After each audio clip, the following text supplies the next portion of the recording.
now we are ready to see the end of this section 13.3. Now to end this, I want to give you one definition and one last theorem. So let's do the definition first, and this is about the independent of path. So here's the definition. A line integral f dot ds over curve C is independent of path,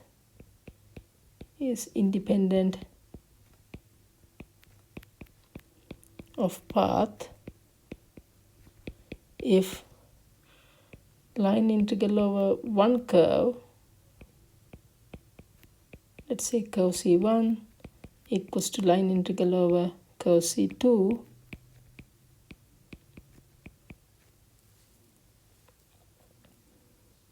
for any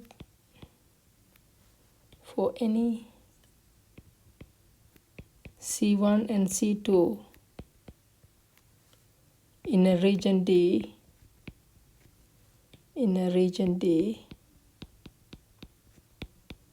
D with the same initial and final points. So if I draw a picture, we have a,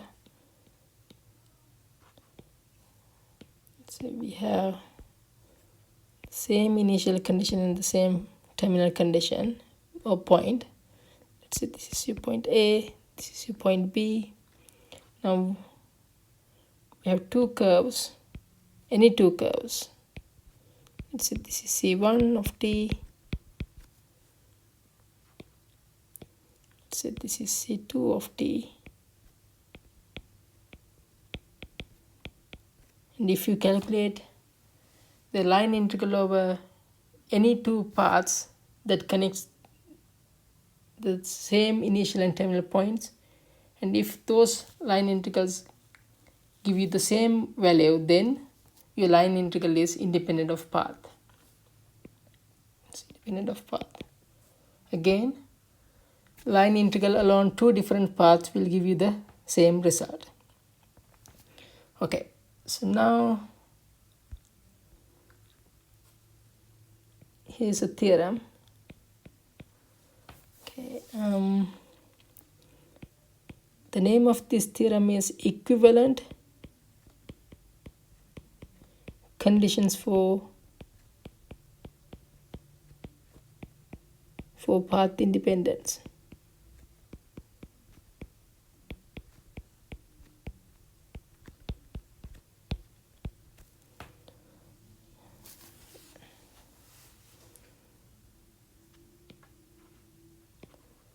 Let's say if we have a vector field F, is a vector field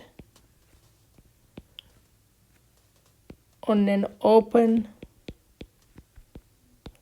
connected set D. Do not worry about this open connected set D. It simply says we have a nice domain D. If F is a vector field on an open connected set D, then the following three conditions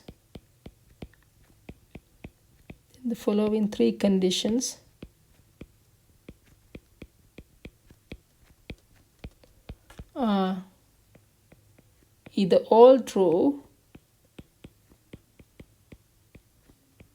or all false. Okay. Let me give you the three conditions. Okay. The first condition is this: F is conservative.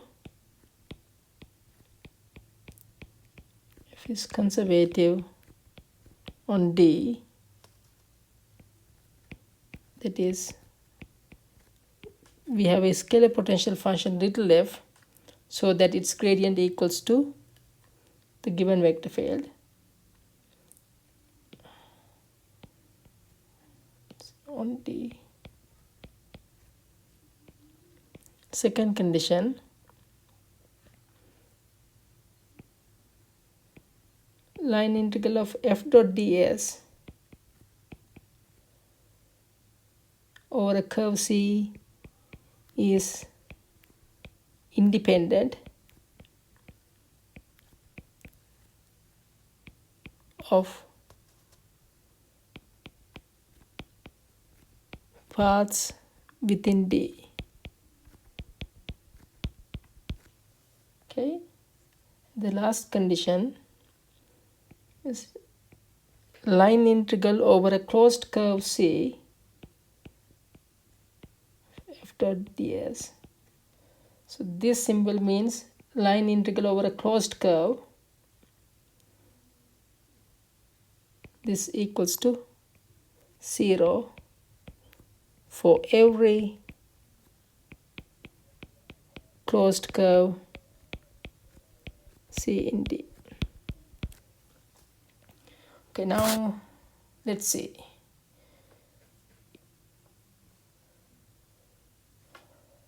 So here we have three equivalent conditions. It means if one condition is true, all the remaining conditions are true as well. But if one condition is false, then the remaining two conditions are false as well. Okay, so if we have a conservative vector field, it means the line integral is independent of paths. And the third condition says, so if our vector field is conservative, then line integral over a closed curve of f dot ds should be 0. This is true because if my vector field is conservative, then we have, let's say, final, then this line integral equals to function value at the final point minus the function value at the initial point.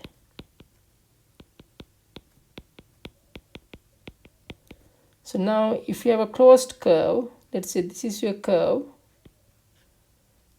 Now if you pick this point to be your initial point, then your terminal point should be the same thing.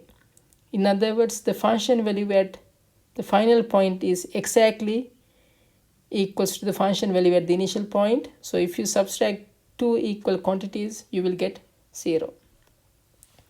So sometimes it is better to memorize these three conditions. Okay.